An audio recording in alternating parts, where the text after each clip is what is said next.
is a controversial real-life bootleg tape featuring an unaired episode of SpongeBob SquarePants. Like the long-lost but recently discovered Suicide Mouse tape, Red Mist was purportedly created by a now-imprisoned Scottish animator for the series who intended to pass the tape off as the season 4 premiere episode and featured the death of Squidward. Red Mist begins with Squidward preparing to practice his clarinet in his room as SpongeBob and Patrick play merrily outside. Squidward wraps his mouth around the clarinet and is only able to play one note before being interrupted by someone knocking on the door. He walks down and opens the door and discovers that a traveling salesman is at his door. The salesman, a giant Scottish fish, asks if he could have a moment of Squidward's time. Squidward tells him that he isn't interested and slams the door in the man's face, walking back to his room. The salesman begins knocking again, and Squidward opens the door angrily. The salesman, looking very upset, tells Squidward that the red mist is coming and proceeds to walk off, confusing Squidward. Squidward walks back to his room and finally begins playing the clarinet. After performing several off-key notes, SpongeBob and Patrick begin laughing outside, interrupting Squidward yet again. Squidward walks over to the window and shouts at the two, telling them he needs to practice for a concert he will be performing at. SpongeBob and Patrick apologize, with tears in their eyes, and walk back to their houses. Squidward, unsure of himself, walks back over and begins playing his clarinet again, this time uninterrupted. The scene then fades to red over the course of 12 seconds. Perhaps by glitch, the same scene is repeated once more, which is somewhat common in rough cuts of animation. However, this time, the eyes have been replaced with new, more realistic eyes, with red pupils, clearly not real but more realistic than CGI or animated. The audio is also completely absent from this scene, save for occasional clicks. After the repeat of the previous scene, a new scene begins with the same red eyes, but at the theater where Squidward is playing his clarinet. The frames in the animation skip every 4 seconds, but the sound remains synced. After an unruly performance of a song he dubbed Red Mist, SpongeBob and Patrick are seen in the crowd booing Squidward, very uncommon for them. The scene pans to reveal the same Scottish salesman sitting next to them, also booing, as Squidward walks back to his home with his head in his tentacles. What's up is that the scene actually shows him walking to his house with nothing happening in the background for 3 minutes and 50 seconds before abruptly cutting to red for another 20 seconds, just as he arrives at his house. A new scene appears, back to the original cartoon eyes, with Squidward sitting in a chair in his room that night, with a blank look on his face, for roughly 30 seconds before starting to sob softly. Again, the audio is completely missing for most of the scene until the sobbing begins. This is when the sound of a slight breeze through a forest can be heard in the background. It also begins very mildly zooming in on Squidward's face, only noticeable if you compare 10 seconds of frames side by side. The sound of him sobbing can suddenly be heard very loudly and severe as the screen twitches in on itself briefly. The salesman's laughing can also be heard echoing in the background. After another 30 seconds, the screen blurs and twitches violently and a single frame flashes over the screen. Upon pausing it exactly on the frame, the viewer can see a real-life photo of a deceased 6-year-old boy laying in the forest in his underwear, whose face has been mangled, eye has been popped, and stomach cut open with entrails laying beside him. Next to him, the shadow of the photographer is clearly visible, with part of the photographer's hand appearing to the right of the screen. After this photograph is seen, it cuts back to Squidward sobbing, much louder than before, with what appears to be blood running from his eyes instead of tears, and the sound of the salesman still heard.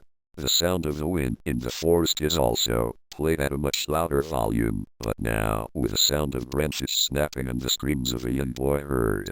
After 20 more seconds, another single frame appears, this time of an 8-year-old girl in the forest laying on her stomach, in a pool of blood, with her back cut open and entrails piled on top. The shadow of the photographer is also visible. The scene reverts back to Squidward, now with the same realistic red eyes from before, completely silent and no longer sobbing. The sound of the forest can no longer be heard. Another 3 seconds later and it cuts back to the sobbing, this time piercing loud and with the sound of the forest heard. The screams of both a young boy and a young girl can be heard mixed together as the song Amazing Grace plays on both the clarinet and the bagpipes. During this, 7 frames are seen in black and white of the boy from the first photograph laying in the woods. Over the course of the 7 frames, the hand of the photographer reaches in and grabs the boy's entrails as his remaining eye focuses on the man's hand and even blinks once. This cuts back to Squidward again, this time staring at the viewer as the sound of the salesman echoes, "Do it," and "The red mist is coming," repeatedly. After 40 seconds of this, the camera quickly pans up to reveal Squidward holding a realistic gun, looking as though it were photoshopped into the scene. Squidward lifts the barrel into his mouth and fires, with blood shooting out from his head. Squidward is alive, but now suddenly in the forest, with one eye dangling from the side of his face, popped. A hole also appears in the side of his jaw. Standing over him is the Scottish salesman from the beginning of the episode. Captions also appear at the bottom of the screen, repeating everything that is said. Squidward asks the man, "What do you want from me?" And the salesman tells him, "I need about $3.50. Squidward asks, "What does $3.50 mean?"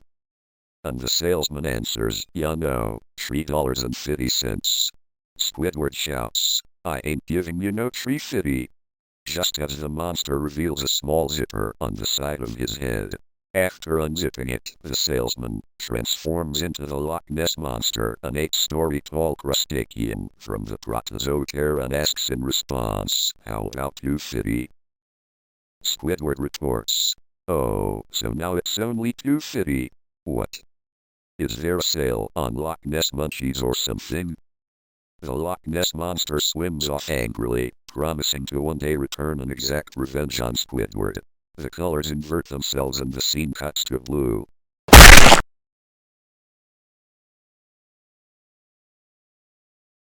On November 7, 2004, after the initial animation of the storyboards were completed in Fife, Scotland, the tape was delivered to the lead animators and sound editors at Paramount Studios in Hollywood, California during the middle of the night.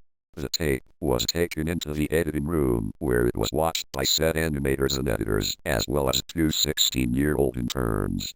The tape, which was supposed to feature the rough cut of Fear of a Krabby Patty, instead began with a title card using the name Red Mist.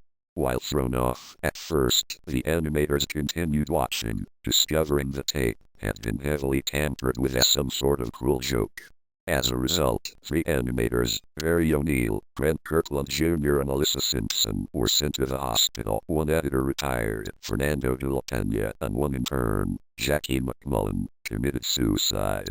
The tape was sent to the police, who determined that it had been made by Andrew Skinner, a disgruntled animator from Fife, Scotland, who has since been charged with 9 counts of murder, including the murder of the 2 children seen in the tape. Oddly enough, after going through the data on the VHS, police discovered that the last edit to the tape had been made exactly 47 seconds before it was watched by the SpongeBob staff. 1 copy of the tape was made before police confiscated the original by Ches Agnew, writer of this article and the sole surviving intern from that night. Agnew has made various attempts to distribute copies of Skinner's tape and hopes to secure clearance rights to release it on several online auction websites soon.